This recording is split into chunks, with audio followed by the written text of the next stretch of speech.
এই হত্যা কি ইসলামে জায়েজ? এইটা আমার খুব জানতে ইচ্ছা করে। কিছুদিন আগেই আমরা অন্তত দুজন ব্যক্তিকে দেখেছি যারা বিধর্মী, তাদেরকে পিটিয়ে হত্যা করা হয়েছে। একজন বিধর্মী যদি একটা ভুল কথা বলে ফেলে, তাহলে সেই জন্য তাদেরকে যে এই হত্যা করে ফেলা হয়েছে, এই হত্যার সমালোচনা কি এই জোট করেছে? এই জোট কি বলেছে?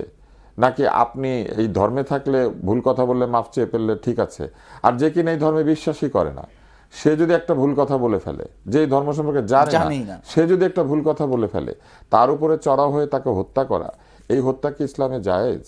এইটা আমার খুব জানতে ইচ্ছা করে। আমি আসলে জানি না বলেই আমি ভাইজানের কাছে এই প্রশ্নটা করতে চাই। ফলে এইরকম অবস্থা যখন একটা দেশে বিরাজ করে, এইরকম অন্যায় যদি হয়, সে অন্যায়ের বিপরীতে কি এই জোটের কোনো দল কথা বলেছে, বাধা দিয়েছে?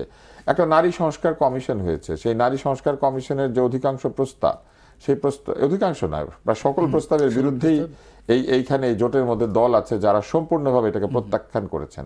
তাহলে তারা যদি নির্বাচিত হন, তাহলে নারী সংস্কার বিষয়ক যে বিষয়গুলি রয়েছে, সেখানে তার সব খারাপ না, কিছু তো ভালো জিনিসপত্র আছে।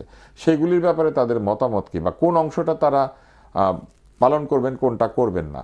ব্যাপারটা কেমন হয়ে গেল দেখেন, পিক অ্যান্ড চুজ হয়ে গেল। একদিকে গণভোট হচ্ছে, যে গণভোটে বলা হচ্ছে জুলাই সনদের সবকিছু বাস্তবায়ন করতে হবে। সেই জুলাই সনদের মধ্যে কিন্তু নারীর অধিকারের কথাও আছে। তাহলে কি তারা জিতলে পরে জুলাই সনদের ওই নারী অধিকার বিষয়ক জায়গাগুলিকে বাদ দিয়ে তারা বাস্তবায়িত করবেন? এটাও তারা পরিষ্কারভাবে বলছেন না। জুলাই সনদ কি পরিপূর্ণভাবে ইসলাম সম্মত? এইটাও আমার খুব জানতে ইচ্ছা করে, যে এটা কি আসলে একটি ইসলামী সনদ নাকি এটি একটি রাজনৈতিক সনদ। এরকম অনেক অনেক প্রশ্ন আছে, যে প্রশ্নগুলোর কোনো উত্তর পাই না বলে আমাদের মতো সাধারণ ভোটার যারা কম জানি, কম বুঝি, আমরা অনেক সময় চিন্তিত হয়ে পড়ি।